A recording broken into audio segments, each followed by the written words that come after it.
Hey Pokemon fans, EpilepZ here, bringing you my second episode of VGC Teambuilder. As you guys can see from that little mix-up I made last in my Road to Rank series, you guys got to see kind of what my team is. And it is the Salamence, the Azumarill, the Virizion, the Rotom Heat, the Excadrill, and the Gengar. So you guys already got like a brief look at it.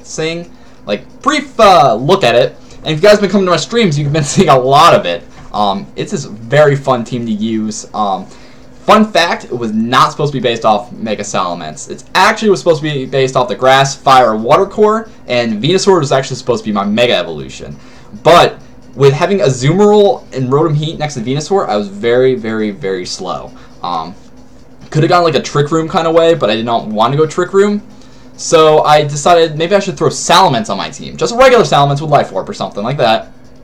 Scarf or Life Orb. And then I was like, maybe I should just go Mega Salamence and just drop Venusaur altogether. So I did that, and as you guys can see, I kind of got this nice little team going on.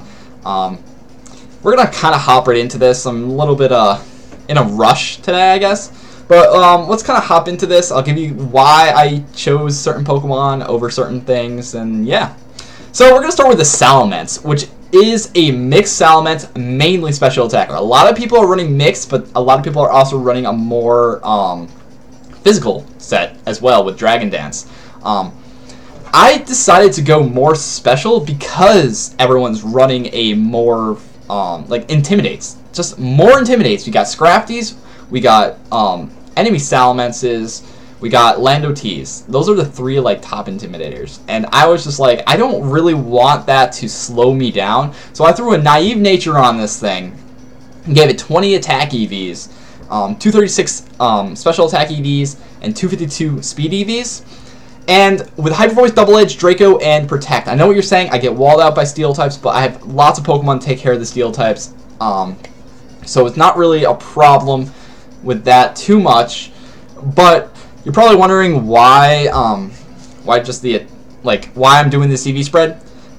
When you're going level 50, you need to be divisible by 4 and not by 8, because if you go by divisible by 8, it's just going to count like the one that's divisible by 4, and I wanted to get as much EVs into this as possible, so I went with the 20 attack EVs, because 20 is divisible by 4, and after a Draco, I can still do massive damage with a Double Edge. I'll be -2 special attack, but I can be nailing every single thing with a Double Edge as soon as I'm done with that, as soon as I drop a Draco.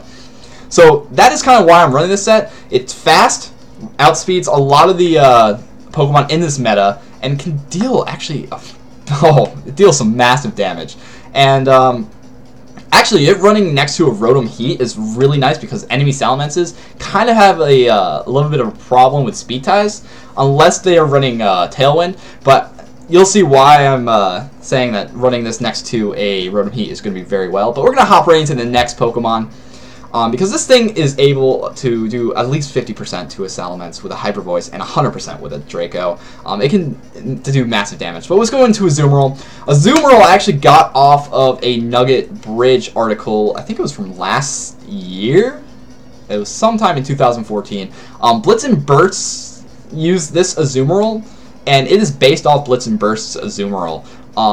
It is a Citrus Berry, huge power, Aqua Jet, Play Rough, Helping Hand, and Protect. 236 HP, 60 attack, 36 defense, 172 special defense, and 4 speed. Now, fun fact, this thing survives like everything. It survived Landorus using Rock Slides, and it survived 2 Rock Slides from Landorus and 2 Flash Cannons from Heatran, both going on at it. So this thing was surviving everything that was being thrown at it. Also, it can dish out decent power as long as it's not intimidated or burned, because it has the 60 attack EVs, and with huge power, it's just so much power. So much. And it being a fairy type, it kind of looks at Salamence and just goes, hey, what are you doing? I can eat up whatever you're going to throw at me. Because this thing can survive a Double Edge from a Mega Kanga. It can survive a Solar Beam from a Charizard Y Modest, I think max attack. It survives Thunderbolts from Rotoms. It survives pretty much everything that gets thrown at it. It's able to survive at least one attack. And with it being a fairy, it's just like I said, dragons don't really like looking at it. It's a water type, so Landorus and Heatran don't really like looking at it. It's just a really awesome set. And with the Helping Hand, now I know what everyone's thinking. Helping Hand on the Azumarill, why not Belladrum or something? I don't have redirection at all on my team, so Belladrum would be completely useless. But a Helping Hand Hyper Voice has a high chance of OHKOing an Amoonguss. So Salamence can Hyper Voice and kill or knock out an enemy Amoonguss. We found that out a few days ago on my stream, which was very, very, very nice to see. But yeah, Helping Hand Hyper Voices just does massive damage. Helping Hand any attack will do massive damage. And since it's bulky, it is going to get a Helping Hand, a few Helping Hands off. And if it needs to, get an Aqua Jet to get a quick KO, get a Play Rough in to get a KO, and Protect just to make it last a little bit longer if I'm predicting that they are going to go after me. Yeah, it's pretty scary. And now we're going to go into where I replaced the Venusaur with a Grass type, because this Azumarill was my Water core. Now we're going to go into my Grass core, which is Virizion. Now, a lot of people are wondering why Virizion. It's a very nice Grass type Pokemon, and when there's so much Spore and Rage Powder going on, this just completely ignores it. So if they're trying to go Rage Powder and draw away a close combat to a Kangaskhan, I'm just going to close combat and KO that Kangaskhan. Leaf Blade takes down Rotom Washes. Zen Headbutt. A lot of people are wondering why I'm running Zen Headbutt. It takes down those pesky Gengars, those pesky poison types just in general that kind of wall out Virizion, because Virizion cannot do a single thing to poison types. So I decided to throw that on for Venusaurs, Gengars, and, well, any other poison-type Pokemon. I'm running a very generic spread, though. 4 HP, 252 attack, 252 speed. It outspeeds a lot at it having a base 108 speed. So, Kangas, beware. I throw a Life Orb just to do massive damage, and Protect is just so... I think every single one of my Pokemon have Protect, except for Amoonguss and no, except for Rotom Heat and Excadrill. But yeah, a lot of my Pokemon run Protect because it's VGC, guys. You gotta always have Protect. That is a huge thing. For anyone that's asking for advice, Protect on everything. Yeah, but Virizion is really, really, really, especially bulky. It can take Ice Beams from certain Pokemon. It can take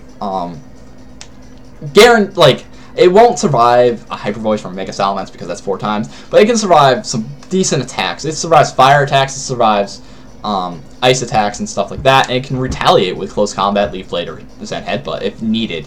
I think it can survive a Sludge Bomb from a Mega Venusaur, and since you outspeed regardless, you're going to get 2 Zen Headbutts and have a chance to flinch anyway, so you will have a little bit better chance of beating a Mega Venusaur than it has to beat you, unless they're double teaming the Virizion slot, because not a lot of them will probably double team it because they'll predict that you're not having a Zen Headbutt. They might predict Taunt or something. That's also another move that you could throw on, but I want to be more offensive with this set. It actually saved me against Mega Venusaurs and Gengars because, well, now I can hit them for super effective damage. But let's go right into Rotom Heat. Like I said, guys, I'm in a little bit of a hurry. Rotom Heat.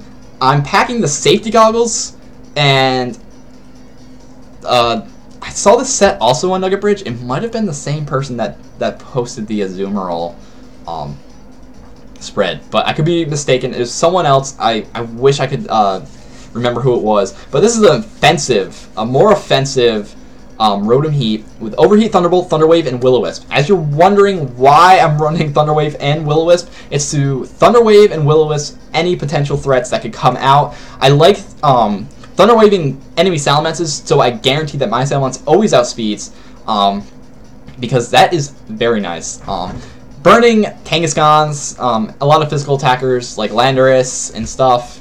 I could burn pretty much any other Pokemon that cannot be paralyzed, or I paralyze any Pokemon that cannot be burned. So I'm guaranteed to get a status on almost every Pokemon unless there's a Fire Ground type, which there is not a Fire Ground type that is running rampant in meta, or in general, I don't think. Not that pops up to my mind. But, yeah, it's very helpful to have both those. And the offensive Overheat and Thunderbolt Does massive damage. I think it does about 50% to a non-invested, potentially Rotom Wash. I think so. Don't quote me on this. I know I do a lot of damage to Rotom Wash, especially after a Helping Hand. Like I said, Helping Hand is just so good. It's something that you guys are going to want on your team eventually, especially if you want to run an Azumarill. Like, oh my goodness. Bellydrum Azumarill is good, but this is the best Azumarill I've ever played with.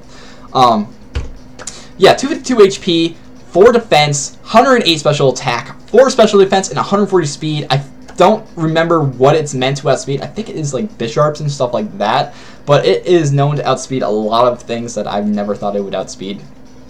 So it's actually able to outspeed a lot of things that kind of throw it out. Also, I threw this on mainly because Charizard Ys are a problem too. I wouldn't say it's a complete problem, but Charizard Ys are a problem for just teams in general.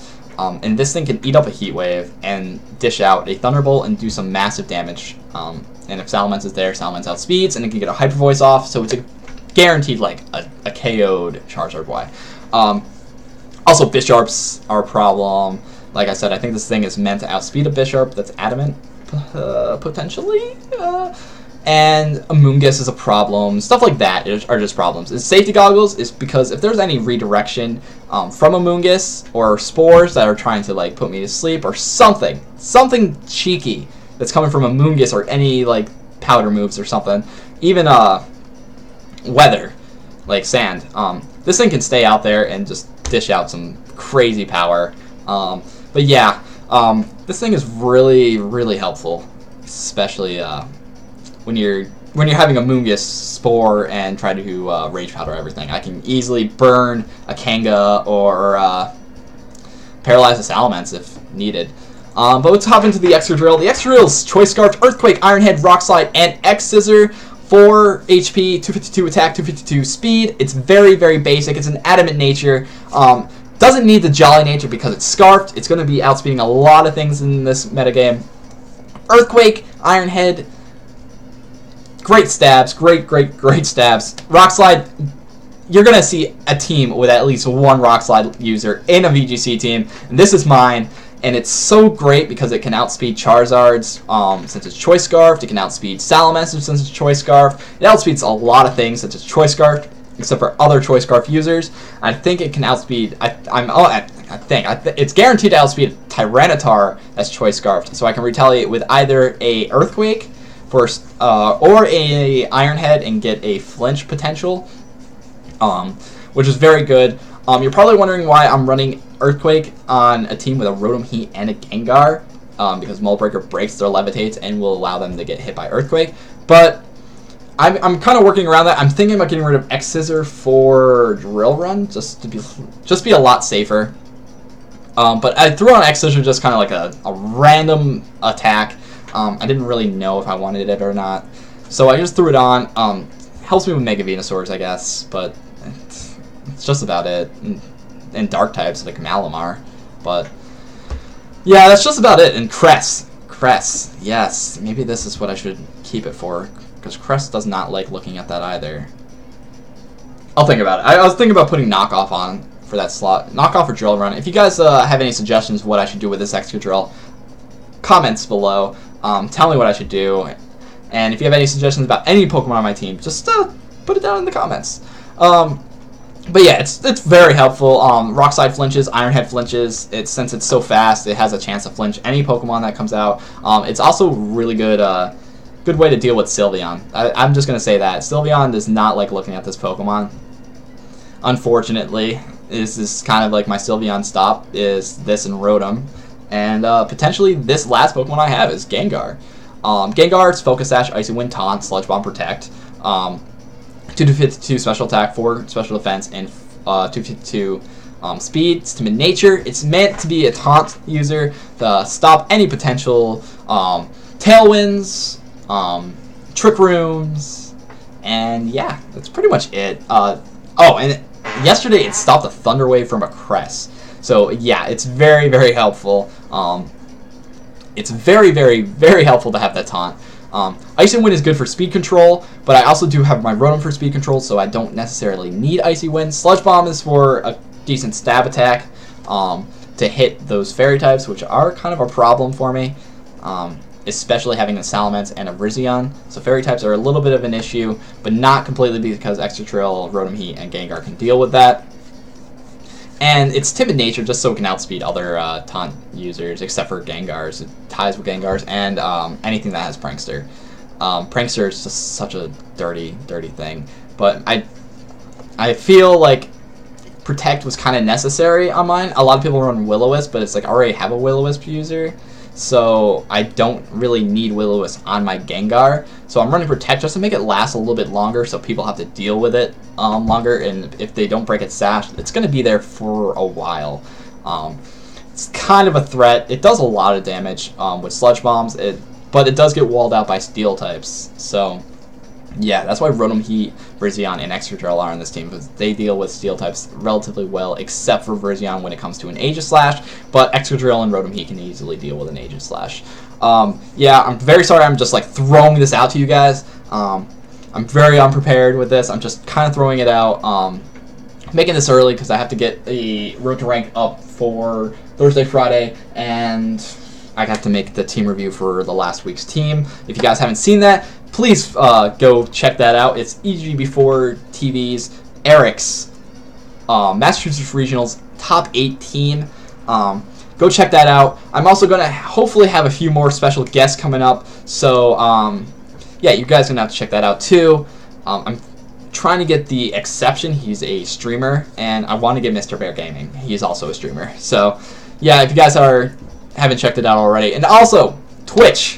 I'm doing VGC streams on Twitch. If you guys are trying to get into VGC, or want to come hang out with me while I build teams and battle viewers of my stream, just come on out. It's twitch.tv/EpilepZ_VGC. So yeah, come check that out, guys. It's very much appreciative. Give me a follow on Twitch. Give me a like on here. I know it's like this video might not get as many likes because I'm rushing it, but give me a like on this. Give me a subscribe. Very much appreciative. And comment, guys. Comment what you guys think of this team and what you think I could do to change it. I'm potentially thinking about putting an Aegislash in place of Gengar, because, yeah, I kind of have a weakness to other things. But I was thinking Aegislash could be there. I'm kind of like mixing up. Like, Gengar does really work well for this team, but kind of doesn't. So, yeah. If you guys have any comments of what you could say about this team, or any predictions of what you think of this team could do, hit me up with the comments down below, and I'll be sure to read them. No worries about that. But until next time, guys, stay safe, stay beautiful, and later.